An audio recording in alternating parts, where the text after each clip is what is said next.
Where I'm at now is I laid down all of my wood and then I ran the circular saw. I did it to the exact depth of how thick this wood is. And then, I cut a line all the way through all this wood, and this represents, well, basically, it allows the door to bend because they were cut to the size of the panel so that all of this wood is glued to. To be able to glue all that wood, I just used a bunch of,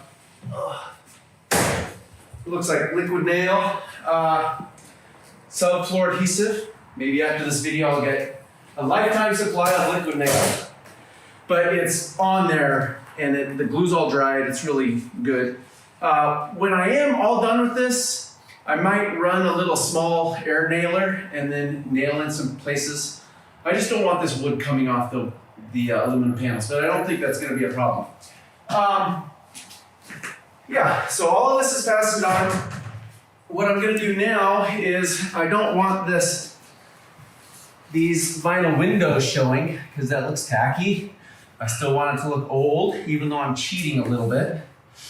I'll take this as a straight edge and get a, this right here.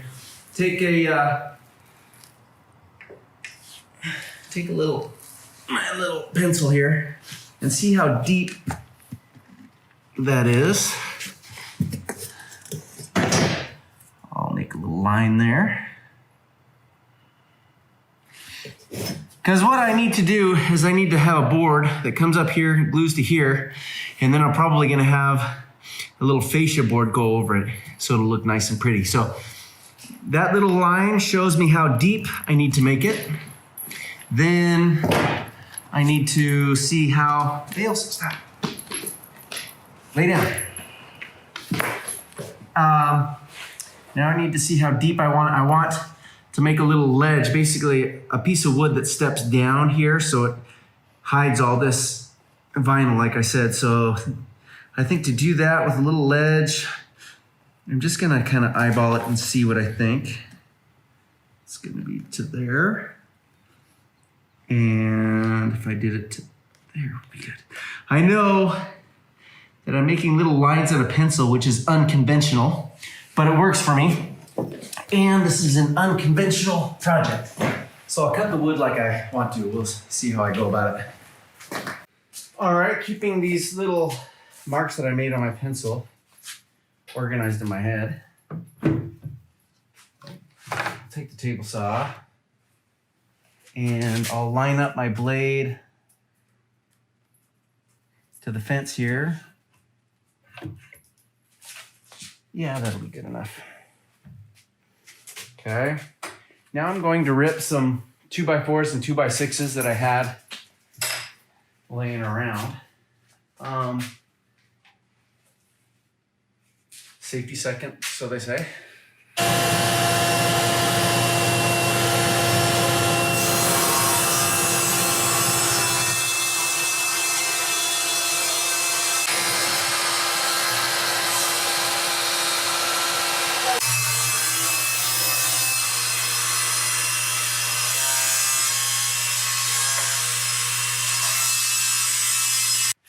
Now that I got this board ripped to the dimension that I like this way, I want to rip it to the thickness this way.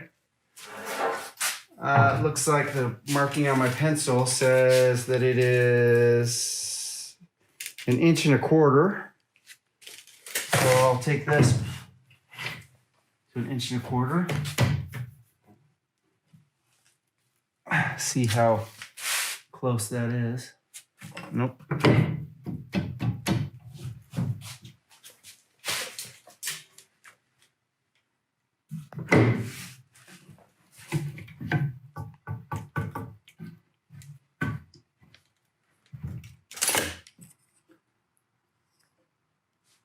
That will work. Okay.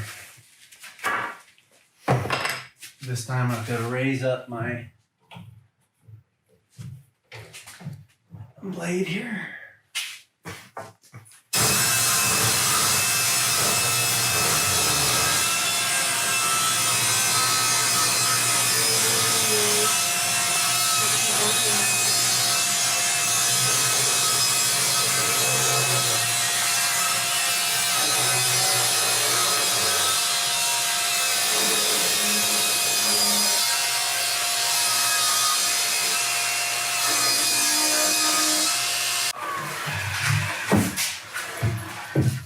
Okay, I have this board at the thickness that I want it. Now, I want to make that little groove for that vinyl piece. Now I'm going to work on making this, removing a little section in here. Hard to explain. I'll show you when it's all done, then you'll figure it out.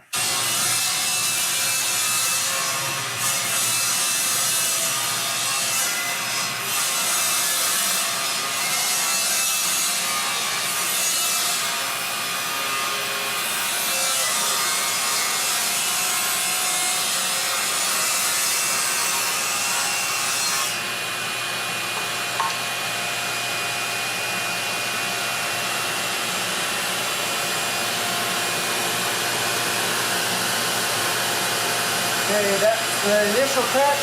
Now I'm going to cut it out right here.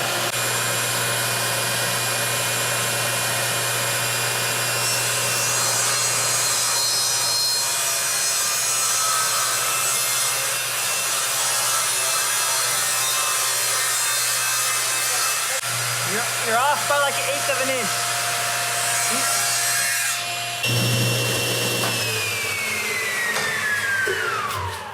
Okay, so what we cut here is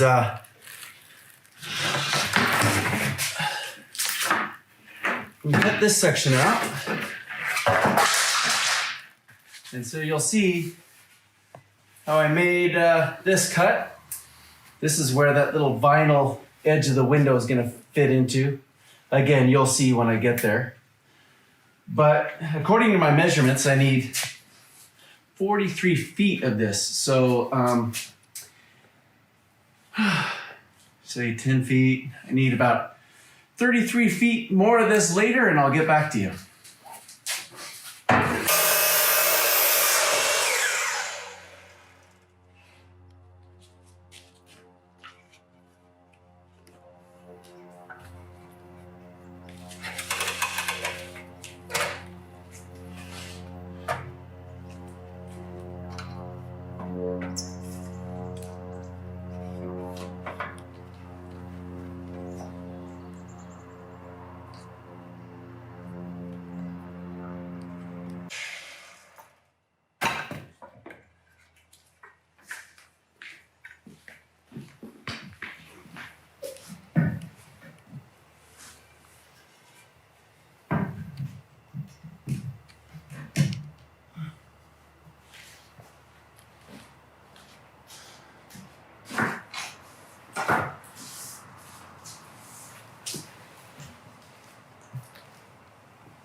So this is that piece that we were working on over in the table saw.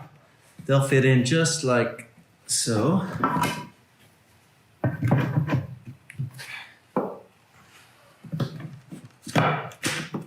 They fit nice and snug in there.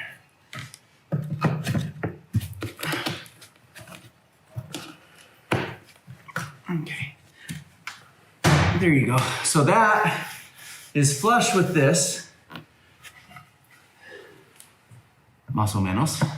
And then my trim piece here, which is going to hide all this anyway, which is cedar.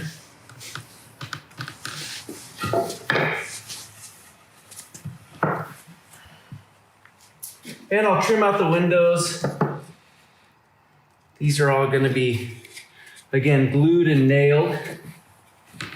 But it'll look something of this nature when I get all these corners all squared up. But yeah, so if you can imagine all of these windows trimmed out like so, and I'll put a few more ornamentation on it, a few more ornamentations on it to make it look nice and old and cool. All right.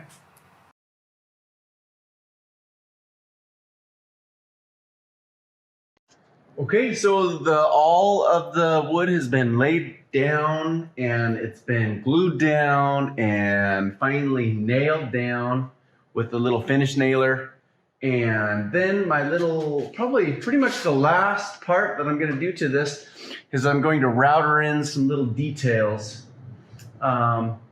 Makes it a little more fancy, and it also resembles what the craftsmen of way back when were doing too. So to router, I am going to, there's a lot to talk about with routers. Important tool, you can do a lot of things with them, but also potentially very dangerous. So I try to be extra safe with them, but a router, so as this blade is always spinning this way, you can maybe see it has a blade that cuts into the wood. So the wood is always going to be going, let me see if I can orient that. It's always going to be going this way. So basically what I'm talking about is whenever I'm cutting with the router, you always cut in a clockwise fashion because you want the blade to cut into the wood, not skip across the wood, which is what it would do if you go the wrong way. Okay?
If you like what you've just seen, please don't forget to like, comment, and subscribe.